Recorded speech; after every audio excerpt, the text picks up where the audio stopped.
প্রিয় শ্রোতা বন্ধু, প্রভু যীশু খ্রিস্টের মধুর নামে আপনাকে বেদ পাঠশালা অনুষ্ঠানে স্বাগত জানাই। এই অনুষ্ঠানে এখন আমরা মথলিখিত সুসমাচারের 5, 6 এবং 7 অধ্যায় জুড়ে বর্ণিত যীশু খ্রিস্টের পর্বতে দত্ত উপদেশ অধ্যয়ন করছি।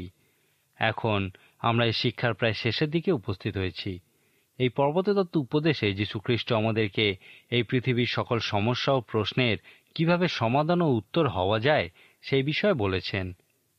আসুন এখন আমরা দেখি মথি 7 অধ্যায় 1 থেকে 6 পদে লেখা আছে, তোমরা বিচার করিও না, যেন বিচারিত না হও, কেননা যেরূপ বিচারে তোমরা বিচার করো সেইরূপ বিচারে তোমরাও বিচারিত হইবে, এবং যে পরিমাণে পরিমাণ করো সেই পরিমাণে তোমাদের নিমিত্ত পরিমাণ করা যাইবে। আর তোমার ভ্রাতার চক্ষে যে কুটা আছে তাহাই কেন দেখিতেছ, কিন্তু তোমার নিজের চক্ষে যে কড়িকাঠ আছে তাহা কেন ভাবিয়া দেখিতেছ না? অথবা তুমি কেমন করিয়া আপন ভ্রাতাকে বলিবে, এসো আমি তোমার চক্ষু হইতে কুটা গাছটা বাহির করিয়া দিই, আর দেখো তোমার নিজের চক্ষে কড়িকাঠ রহিয়াছে? হে কপটী, আগে আপনার চক্ষু হইতে কড়িকাঠ বাহির করিয়া ফেলো, আর তখন তোমার ভ্রাতার চক্ষু হইতে কুটা গাছটা বাহির করিবার নিমিত্ত স্পষ্ট দেখিতে পাইবে। পবিত্র বস্তু কুকুরদিগকে দিও না, এবং তোমাদের মুক্তা শূকর দিগের সম্মুখে ফেলিও না, পাছে তাহারা পা দিয়া তাহা দলায় এবং ফিরিয়া তোমাদিগকে ফাড়িয়া ফেলে।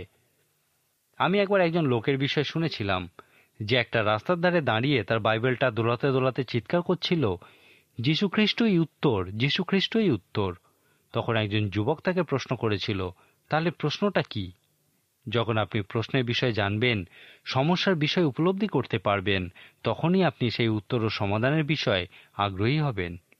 এই প্রথম উদ্দীপনা সভা সেই সমস্যা ও প্রশ্নের উপর জোর দেওয়ার মধ্যে দিয়েই শুরু হয়েছিল। তারপর যীশু খ্রিস্ট আমাদেরকে দেখিয়েছেন কিভাবে সেই সমস্ত সমস্যা ও প্রশ্নের সমাধান ও উত্তরে পরিণত হওয়া যায়। তিনি সেই পর্বতের উপরে আমাদের আচরণের বিষয়ে আমাদের সঙ্গে কথা বলেছিলেন। তিনি আমাদেরকে বলেছেন যে আমরা যদি বিশ্বাস করি, তাহলে পবিত্র আত্মা আমাদের মধ্যে সেই সঠিক আচরণ প্রদান করবেন, যার সাহায্যে আমরা সমস্ত অবিশ্বাসী সংস্কৃতির উপর প্রভাব বিস্তার করতে পারব। যীশুখ্রিস্ট সেই ধার্মিকতার বিষয়ে বলেছেন যা আমাদের সমস্ত সম্পর্ক গড়ে তোলে। তিনি একজন শিষ্যের জীবনে উলম্ব নিয়মানুবর্তিতার বিষয়ে এবং উলম্ব মানের বিষয়েও শিক্ষা দিয়েছেন। এই মানের বিষয়ে মথি 6 অধ্যায় 19 থেকে 34 পদে খুব সুন্দর করে ব্যাখ্যা করা হয়েছে। এই অংশের শেষে যীশু খ্রিস্ট ঈশ্বরীয় মান প্রকৃত কি সেই বিষয়ের উপর জোর দিয়ে বলেছেন, তোমরা প্রথমে ঈশ্বরের রাজ্য ও তাহার ধার্মিকতার বিষয়ে চেষ্টা করো, তাহা হইলে ওই সকল দ্রব্য তোমাদিগকে দেওয়া হইবে। এখানে যীশু খ্রিস্ট ওই সকল দ্রব্য বলতে সেই সব জাগতিক বিষয়ের কথাই বলেছিলেন যেগুলি লাভ করার জন্য আমরা সর্বদা চেষ্টা করে থাকি। মথি 6 অধ্যায় যীশু খ্রিস্ট আমাদেরকে দেখতে সাহায্য করেছেন যে আমাদের মধ্যে সেই ঈশ্বরীয় মান আছে কি না। যীশু খ্রিস্টের মতানুযায়ী যদি আপনি আপনার প্রকৃত সম্পর্ক জানতে চান, তাহলে প্রথমেই আপনার আচরণের বিষয়ে চিন্তা করুন। সারাদিন ধরে আপনি কি চিন্তা করেন? দ্বিতীয়ত, আপনার সকল দুশ্চিন্তার বিষয়গুলি চিন্তা করুন। সারাদিন ধরে কোন বিষয়গুলি আপনাকে উদ্বেগে রাখে? তৃতীয়ত, আপনার কাজকর্মের বিষয়ে চিন্তা করুন। সারাদিনে আপনি কি কাজ করেন? চতুর্থত, আপনার উচ্চাকাঙ্ক্ষার বিষয়ে চিন্তা করুন। সারাদিন ধরে আপনি কোন বিষয়ের আকাঙ্ক্ষা করেন?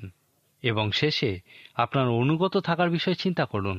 সারাদিন আপনি কোন কোন বিষয়ের অনুগত ছিলেন?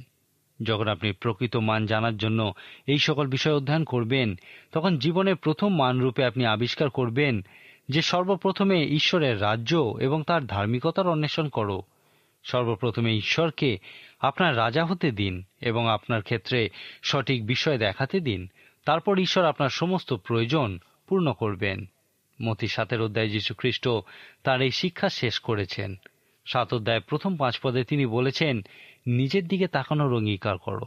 মনে রাখুন, যীশু খ্রিস্ট তার এই শিক্ষা আমাদেরকে নিজেদের দিকে তাকাতে বলার মধ্যে দিয়েই শুরু করেছিলেন। এখানে যখন তিনি এই শিক্ষা শেষ করেছেন, তখন একটি বিশেষ কিছু বলার মধ্যে দিয়েই তা শেষ করেছেন। তার শিষ্যেরা যেন নিজেদের দিকে তাকানোর অঙ্গীকার করে, সেই বিষয়ে নিশ্চিত হওয়ার জন্য যীশু খ্রিস্ট কিছু প্রশ্ন করেছিলেন। কেন তোমরা সমস্ত জীবন ধরে অন্য লোকের চোখে ছোট ছোট কুটি খোঁজার কাজ করছো, বিশেষ করে যখন তোমাদের চোখে কড়িকাঠ পড়ে আছে? যীশুখ্রিস্ট বলেছিলেন, ইহা খুবই হাস্যকর হবে যদি তোমরা নিজেরা সম্পূর্ণ মন্দ জীবন যাপন করে অন্যের জীবন থেকে ভুল ধরতে চাও। লোকে তোমাদেরকে ভণ্ড, কপট বলবে। এই রকম মানুষ তখনও ছিল এবং এখনও আছে, যারা সর্বদা অন্যের দিকে দৃষ্টি রাখে, তাদের ভুলগুলির উপরই বেশি জোর দেয়। এই মতো লোকেরাই হলো সমস্ত সমস্যার উৎস। একদিন একটা চিকিৎসকের কাছে একজন লোক দেখা করতে এসেছিল, যার মাথায় একটা ঝুড়িতে অনেক কিছু ভর্তি ছিল এবং সে খুব সাবধানে ওই ঝুড়িটা মাথায় করে দাঁড়িয়েছিল।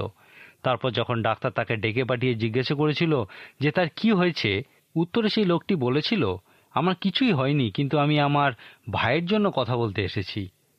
এমন অনেক মানুষই আছেন যারা এমনভাবে চিকিৎসকের কাছে যান যেন মনে হয় তাদের খুব বড় সমস্যা আছে, কিন্তু প্রকৃতপক্ষে তারা অন্যের জন্যই কথা বলতে যান। এই মতো মানুষদের যীশুখ্রিস্ট দুটি প্রশ্ন করেছিলেন। প্রথমত তিনি জিজ্ঞাসা করেছিলেন, তুমি কেন ভণ্ডের ন্যায় আচরণ করছো? তারপর তিনি দ্বিতীয় প্রশ্ন করেছিলেন, কিভাবে তুমি কার্যকারী হওয়ার আশা করো? কিভাবে তুমি নিজের চোখে বড় কড়িকাঠ রেখে অন্যের চোখ থেকে ছোট কুটি বার করতে পারো? আপনার চোখে কখনো কি কিছু পড়েছে? একটা বাচ্চা ছেলে খবরের কাগজ বিক্রি করত। একবার তার চোখে কিছু একটা পড়ে এবং তা তাকে খুবই যন্ত্রণা দিতে থাকে। ছেলেটি একটি চোখের ডাক্তারের কাছে যায় এবং ডাক্তার তার চোখ থেকে সেই জিনিসটা বার করে দেন এবং তার চোখ খুব ভালো করে পরিষ্কার করে দেন। এতে ছেলেটি খুবই আরামবোধ করে, কিন্তু এই কারণে তার অনেক টাকা খরচ হয়ে যায়, যা সে চিন্তাও করতে পারেনি। এই এতগুলো টাকা ছেলেটি অনেক কষ্ট করে রোজগার করেছিল, কিন্তু এক্ষেত্রে সবথেকে বড় সত্য বিষয়টি হলো ছেলেটি যে কোনো মূল্যে তার চোখ থেকে সেই যন্ত্রণাকারী বিষয়টি বার করে ফেলতে চেয়েছিল। যদি আপনারও এরকম কোনো অভিজ্ঞতা হয়ে থাকে, তাহলে আপনিও বুঝতে পারবেন যে খ্রিস্টের এই উপমাটি কতটা কষ্টকর।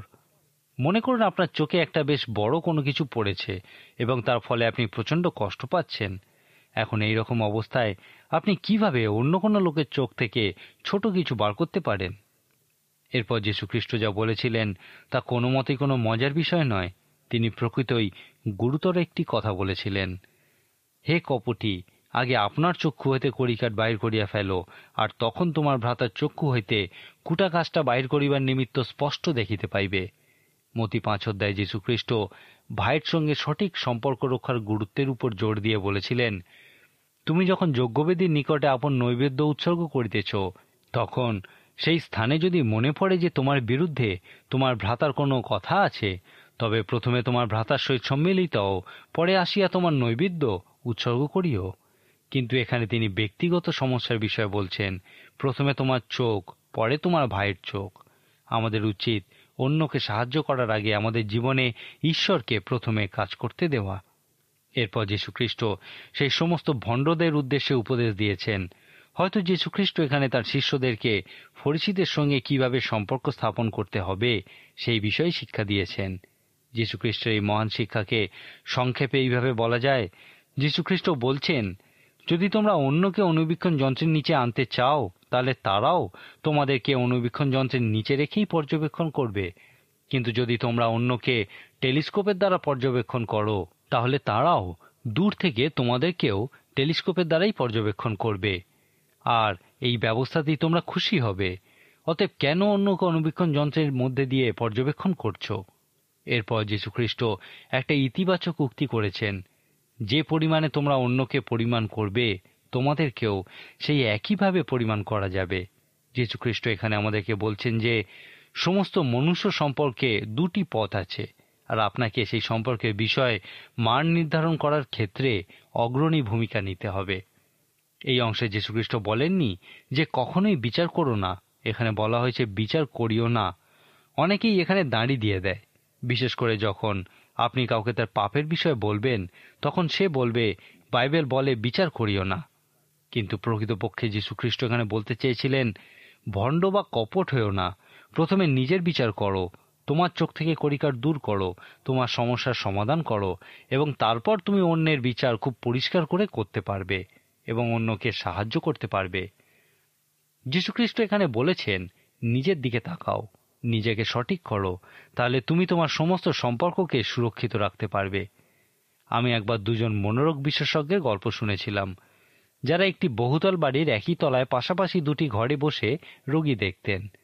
তারা একই সময় আসতেন এবং একই সঙ্গে লিফটে উঠে যে যার ঘরে গিয়ে বসতেন। একদিন সকালে লিফট থেকে নামার সময় একজন মনোরোগ বিশেষজ্ঞ অন্যজনের মুখে হঠাৎ করে থুতু দেয়, কিন্তু অপরজন কিছু না বলে রুমাল দিয়ে মুখ মুছে নিজের ঘরে চলে যায়।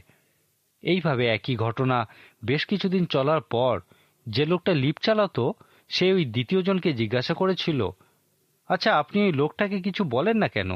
তখন সেই চিকিৎসক উত্তর দিয়েছিলেন, অন্যের মুখে থুতু দেওয়া ওই লোকটির সমস্যা, আমার ওই রকম কোনো সমস্যা নেই। এখানে যীশু খ্রিস্ট বলতে চেয়েছিলেন, যদি প্রকৃতই তোমাদের চোখ থেকে সেই কড়িকাঠ তোমরা বার করে থাকো, তাহলে তোমরা কোনো মতেই কপটীদের মতো হতে পারবে না। যদি তোমাদের মুখে কেউ থুতুও দেয়, তাহলে তোমরা রুমাল দিয়ে মুখ মুছে নিয়ে বলবে, বন্ধু, আমার মনে হয় তোমার কোনো সমস্যা আছে এবং তোমার অবশ্যই কোনো চিকিৎসকের পরামর্শ নেওয়া উচিত। এখন আপনি যদি এতটা সুরক্ষিত না হন, তাহলে যখনই আপনি দেখবেন যে আপনার চেনাশোনা একদল লোক নিজেদের মধ্যে কথা বলছে, আপনার মনে হবে তারা আপনার বিষয়েই আলোচনা করছে। এই রকম মানুষ পৃথিবীতে অনেক আছেন। যীশু খ্রিস্ট বলেছেন, সমস্ত মনুষ্য সম্পর্কের দুটি দিক আছে। তিনি তার শিক্ষার শেষ প্রান্তে পৌঁছে বলেছেন, তোমরা নিজেদের দিকে প্রথমে তাকানোর অঙ্গীকার করো।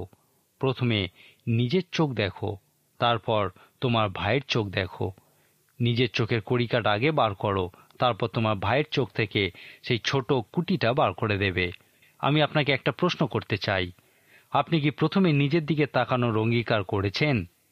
ঈশ্বরের অনুগ্রহে আপনি কি প্রথমে আপনার চোখ থেকে কড়িকাঠ সরানোর চেষ্টা করছেন, যেন আপনি অন্যের চোখের ছোট কোনো কিছু পরিষ্কার করার জন্য তা স্পষ্ট করে দেখতে পান?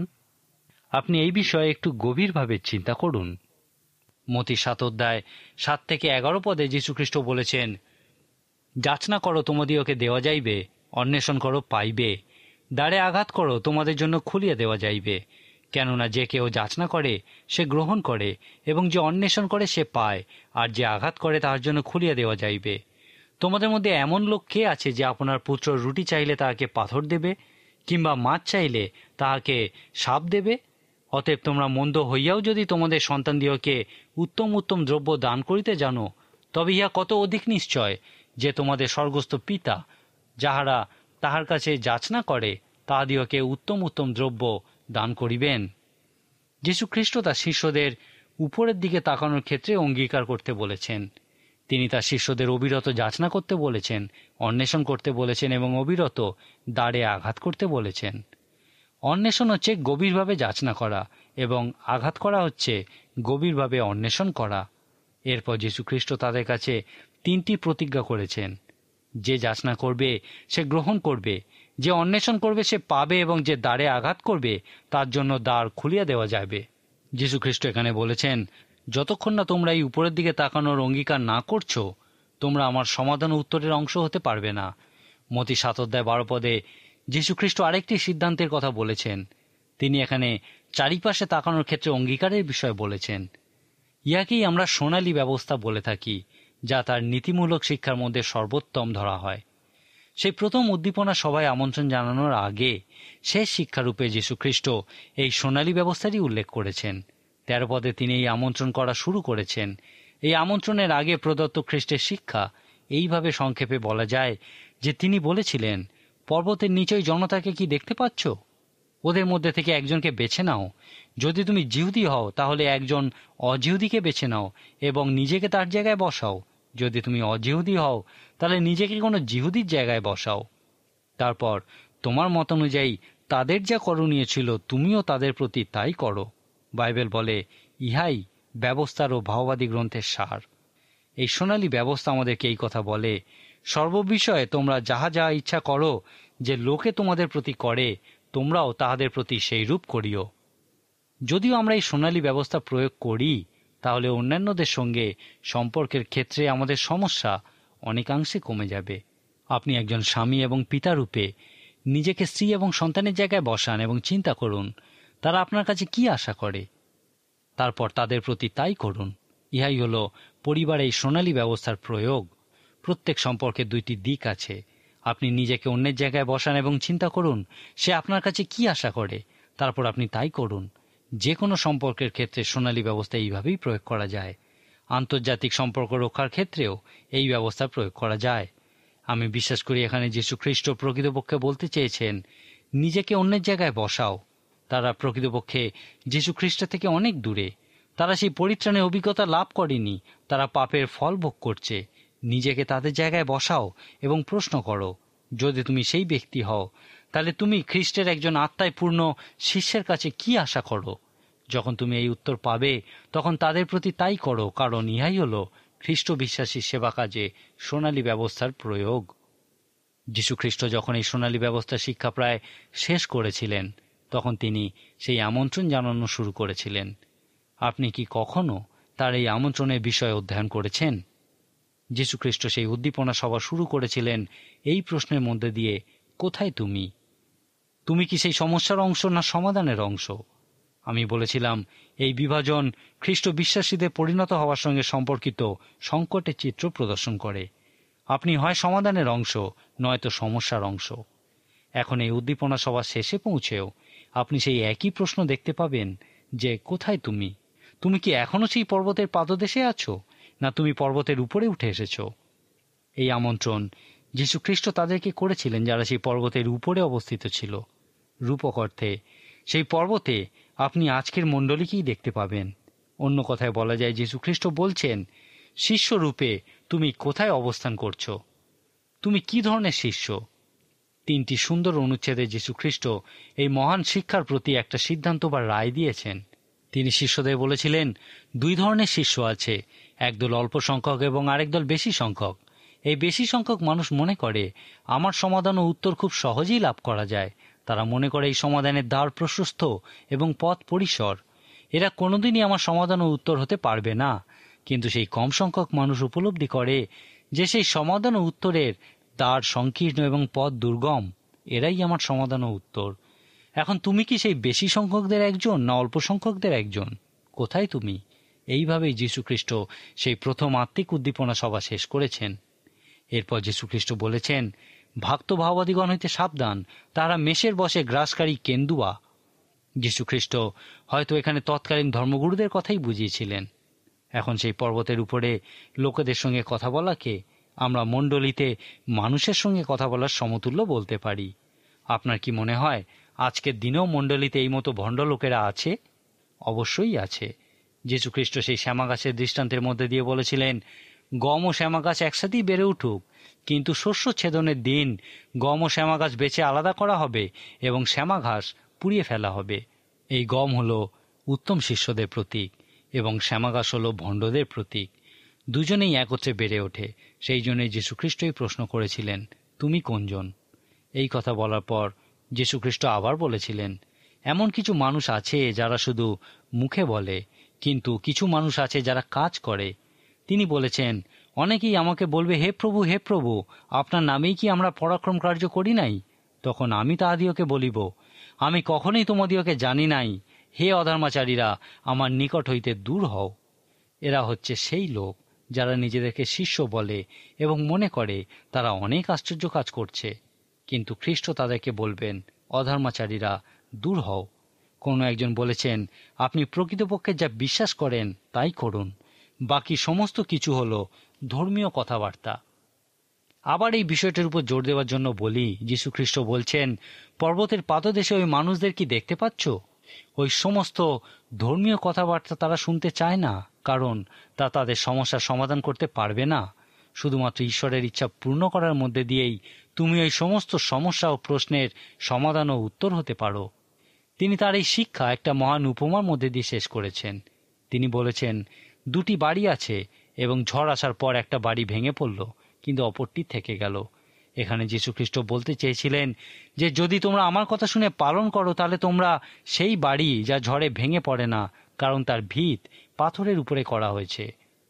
কিন্তু যদি তোমরা আমার শিক্ষা শুনে তা পালন না করো তাহলে তোমরা সেই বাড়ি যার ভিত বালিতে গাঁথা হয়েছে এবং ঝড় আসলেই তা ভেঙে পড়ে।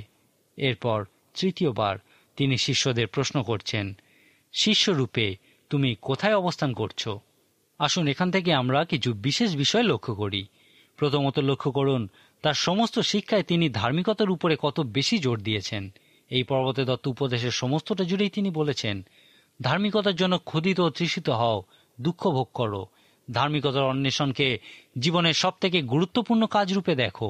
ইহাতে আশ্চর্য বোধ করার কিছুই নেই যে যীশু খ্রিস্ট এই আমন্ত্রণ জানানোর পর বলেছিলেন, দুই ধরনের মানুষ আছে, বেশি সংখ্যক এবং কম সংখ্যক, যারা শুধু কাজের কথা মুখেই বলে থাকে এবং যারা প্রকৃতই কাজ করে।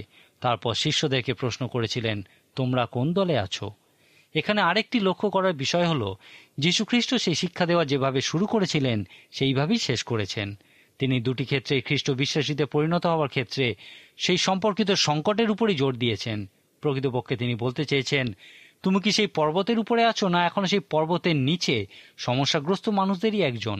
এরপর লক্ষ্য করুন, কোনো চারিত্রিক বৈশিষ্ট্য যখন সমগ্র পৃথিবীকে প্রভাবিত করে তখন যে পরীক্ষা উপস্থিত হয় সেই বিষয়।